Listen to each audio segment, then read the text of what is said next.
जय हिंद दोस्तों, आप सभी का बहुत बहुत स्वागत है मेरे YouTube चैनल पे।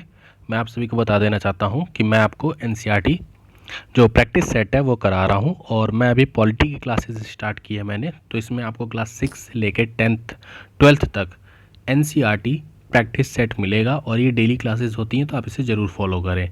प्रीवियस क्लासेस आप मेरे यूट्यूब चैनल पर जाके देख सकते हैं। एक दिन में आपको 20 क्वेश्चन कराता हूँ मैं हर क्लास में, तो आप ये चीज़ देख लीजिएगा। सतत विकास लक्ष्य 12 का संबंध किससे है? मैंने आपको लक्ष्य 3, लक्ष्य 6 पढ़ाया था प्रीवियस क्लास में। अभी बताइए, जो सतत विकास है उसका लक्ष्य 12 किस चीज़ से रिलेट करता है? तो ये आपका रिलेट करता है जिम्मेदारी से उपभोग और उत्पाद। आगे बढ़ते हैं। रिक्त स्थान का उचित शब्दावली द्वारा पूर्ति कीजिए। व्यापारियों के ऊपर निर्भरता को कम करने और बुनकरों की आमदनी बढ़ाने के लिए डैश एक साधन है। तो इनमें से कौन सा ऑप्शन होगा जो इसका साधन हो सकता है? दादन व्यवस्था, विपणन व्यवस्था या सहकारी व्यवस्था? तो इसका राइट आंसर क्या हो जाएगा आपका? सहकारी व्यवस्था। क्यों? क्योंकि दादन व्यवस्था में जो व्यापारी होते हैं वो बुनकरों को बहुत कम पैसा देते हैं। ठीक, तो व्यापारी के ऊपर निर्भर करता है, अगर वो कम पैसा देगा तो उसे आमदनी कम होगी। लेकिन सहकारी व्यवस्था में क्या होता है कि ये आपको पर्याप्त मात्रा में पैसे देते हैं, जिससे आप अपनी आमदनी को बढ़ाने में फ़ायदा होता है। ठीक है। निम्नलिखित में से किस राज्य सरकार द्वारा स्कूलों में निःशुल्क गणवेश योजना का संचालन किया जा रहा है? तो बताइए। तो इसका राइट आंसर हो जाएगा आपका ऑप्शन सी, तमिलनाडु। तमिलनाडु सरकार अपने स्कूलों में निःशुल्क गणेश योजना चलाती है। ठीक है। होता क्या है, जैसे सरकारी संस्थाओं से कपड़ा खरीदकर उनकी मदद करना, बच्चों को और चीज़ें प्रोवाइड करवाना। अगला क्वेश्चन है हमारा, उचित कार्य और आर्थिक वृद्धि संयुक्त राष्ट्र विकास कार्यक्रम का कौन सा क्रम का लक्ष्य है? उचित कार्य और आर्थिक वृद्धि। तो उचित कार्य और आर्थिक वृद्धि आपका लक्ष्य 8 है। लक्ष्य 8 हमने पढ़ा, फिर स्टार्टिंग जो क्लास की हमने की थी वो लक्ष्य 12 से की थी। लक्ष्य 3 पढ़ चुके हैं, लक्ष्य 6 प्रीवियस क्लास में मैंने पढ़ाया था आपको। अगला क्वेश्चन है हमारा, भारत का पड़ोसी देश नेपाल किस वर्ष राजतंत्र को समाप्त कर लोकतंत्र बनने में सफल रहा? तो किस वर्ष? ये आपका 2008 में। नेपाल लोकतंत्र के लिए कई जनसंघर्ष हो चुके हैं। 1990 के संघर्ष के बाद लोकतंत्र की जो स्थापना होती है वह व्यवस्था 2002 में होती है, यानी 12 साल बाद कायम रहती है। फिर 2002 में राजा ज्ञानचंद ने माओवादी संगठनों के बढ़ते प्रभाव को देखकर सेना की मदद से सरकार के क्या किए, काम को कब्जा लिया। तो ऐसे ही चलता रहा, बाद में चलकर 2008 में लोकतंत्र बनने में सफल होती है। अगला क्वेश्चन है हमारा, संघवाद फेडरलिज्म का क्या अर्थ है? फेडरलिज्म का अर्थ क्या होता है? शासन प्रणाली की एकतात्मक व्यवस्था, देश में एक से ज़्यादा स्तर की सरकार का होना, देश में संविधान और स्वतंत्र न्यायपालिका की व्यवस्था, या फिर संवैधानिक शासन प्रणाली जिसमें मौलिक अधिकारों की व्यवस्था हो। तो फेडरलिज्म किसे कहते हैं? फेडरलिज्म कहते हैं जब देश में एक से ज़्यादा स्तर की सरकारों का होना। क्लियर? केंद्र सरकार, राज्य सरकार।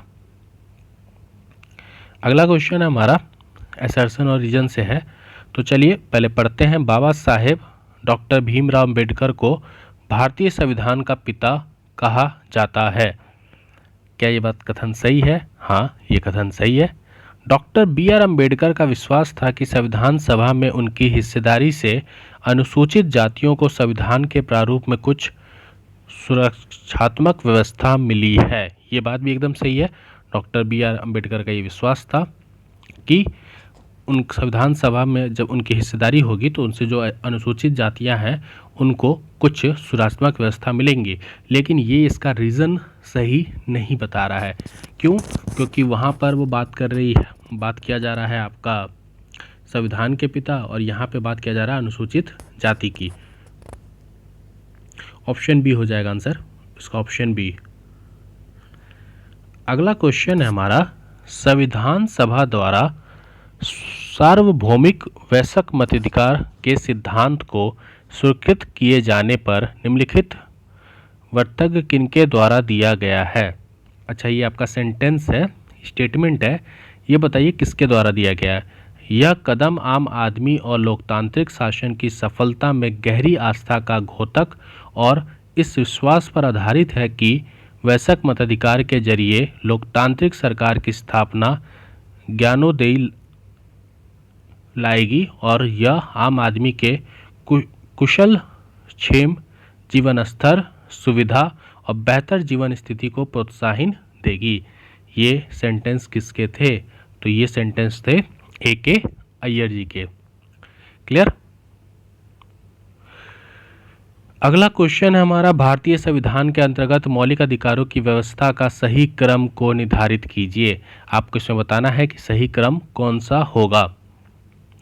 तो चलिए एक एक करके सारे क्रम को देखते हैं, बताते हैं कौन सा क्रम सही है। स्वतंत्रता का अधिकार, धार्मिक स्वतंत्रता का अधिकार, समानता का अधिकार या शोषण के विरुद्ध अधिकार।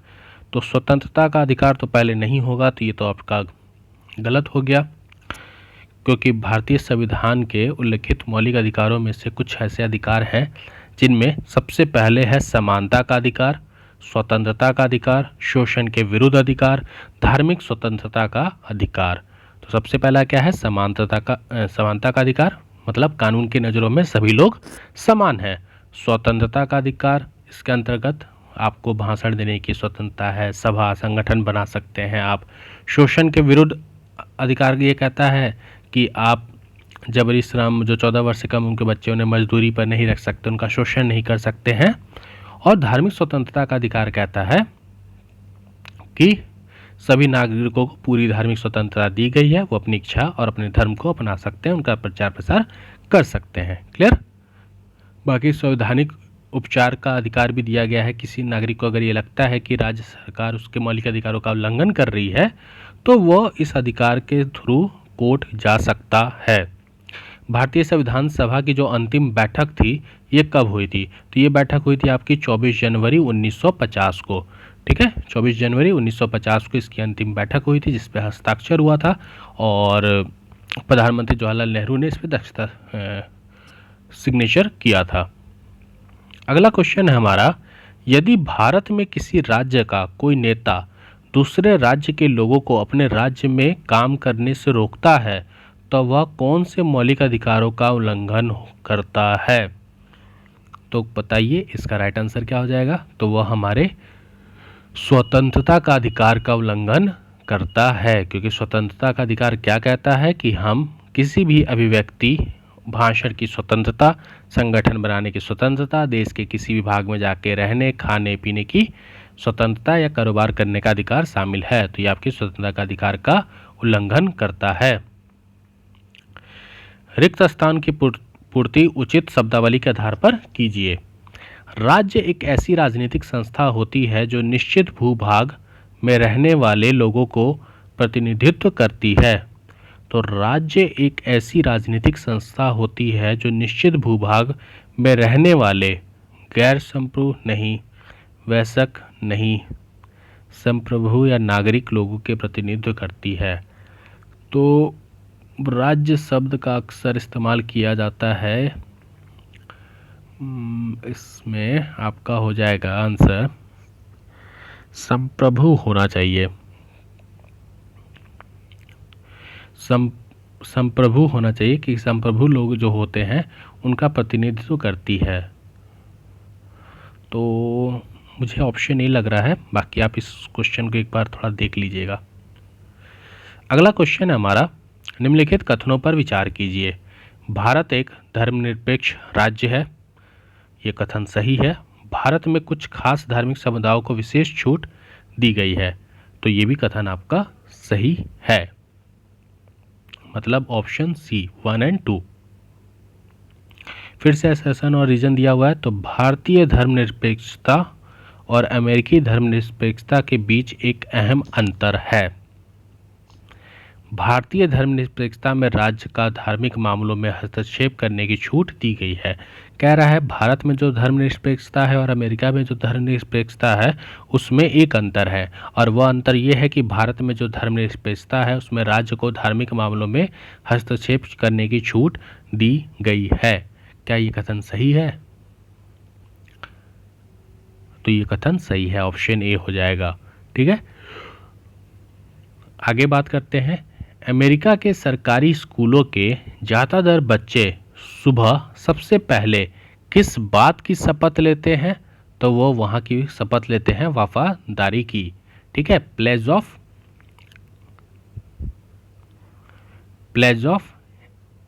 एलिगेंस। ठीक है, वफादारी की शपथ लेते हैं। आगे बढ़ते हैं। जब सरकार को ऐसा लगता है कि उसके खिलाफ प्रतिरोध पैदा हो रहा है या विरोध किया जा रहा है तो उसे क्या कहा जाता है? तो सरकार के विरोध आप करेंगे तो उसे क्या कहा जाएगा? राजद्रोह। ठीक है, किस वर्ष के आम चुनाव में पहली बार पूरे देश में ईवीएम मशीन का प्रयोग किया गया था? तो ये समय था 2000 में जो आम चुनाव हुए थे उसमें पहली बार पूरी देश में ईवीएम मशीनों का इस्तेमाल किया गया था। ठीक है, और ईवीएम मशीनों का उस टाइम पे इस्तेमाल हुआ था तो आपको ये चीज़ पता होना चाहिए। पहले होता था बैलेट पेपर का इस्तेमाल। तो बैलेट पेपर बनते किससे हैं? आपके ट्री से, और इसके इस्तेमाल होने से मान के चलिए कम से कम 1.5 लाख पेड़ों की रक्षा हुई थी। क्यों? क्योंकि ईवीएम मशीन है तो यहाँ पे पेड़, जैसे देखिए बैलेट पेपर किससे बनता था? पेड़ से पेपर बनता है, और बैलेट पेपर अधिक मात्रा में चाहिए क्योंकि चुनाव पूरे देश में हो रहा है, तो इसलिए पेड़ काटे जाते थे। तो 1.5 लाख माना जाता है कि ऐसे पेड़ को बचाया गया था इस ईवीएम मशीन से चुनाव करा के। तो वर्ष 2019 ईस्वी में लोकसभा के चुनाव देश में किस क्रम में आम चुनाव था? मतलब ये कौन सा आम चुनाव था? 10वीं, 11वीं, 12वीं, 13वीं, कौन सा था? तो ये आपका 17वां। कौन सा था? 17वां। और अभी जो 2024 में हुआ है ये कौन सा था? सॉरी, हाँ 24 में हुआ है ना, 1 मिनट, 24 में जो हुआ है वो आपका 18वां था। तो 17वीं लोकसभा चुनाव का परिणाम 2019 में आया था जिसमें भारतीय जनता पार्टी को 303 मिले थे, और उस बार तो पूर्ण बहुमत थी, इस बार पूर्ण बहुमत नहीं आ पाई थी, इसलिए एनडीए की सरकार चल रही है। अगला क्वेश्चन हमारा सेशन रीजन का। वर्ष 2004 के आम चुनाव में पहली बार पूरे देश में ईवीएम मशीन का इस्तेमाल किया गया था। ये बात एकदम सही है, अभी हमने जस्ट पढ़ा था। और इस चुनाव में ईवीएम के इस्तेमाल से 1.5 लाख पेड़ों की रक्षा की गई थी। ये बात भी एकदम सही है, मैंने अभी जस्ट आपको इसका आंसर बताया था, तो ऑप्शन ए। आगे बढ़ते हैं। आज का लास्ट क्वेश्चन। निम्नलिखित शब्दों को पढ़िए। भारतीय संसद का गठन उपयुक्त में से किसके मिलने से होता है? संसद का गठन की बात कर रहा है, तो संसद का गठन किसके मिलने से होता है? पहले तो राज्यसभा, दूसरा लोकसभा और तीसरा राष्ट्रपति, उपराष्ट्रपति नहीं। तो ऑप्शन बी 1, 2 एंड 3।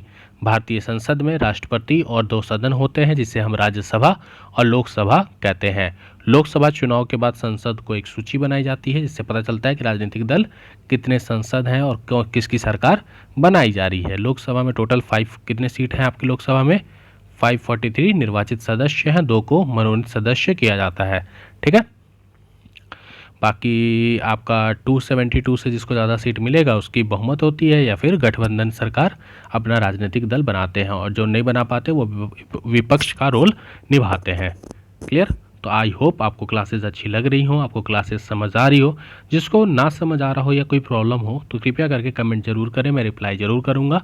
और आपको बता देना चाहता हूँ एनसीईआरटी सार संग्रह की क्लासेस चल रही हैं, उसको ज़रूर फॉलो कीजिए। वो थ्योरी क्लासेज है और ये आपका एमसीक्यू क्लासेज है। ठीक है, मिलते हैं अपने नए वीडियो में। जय हिंद, जय भारत।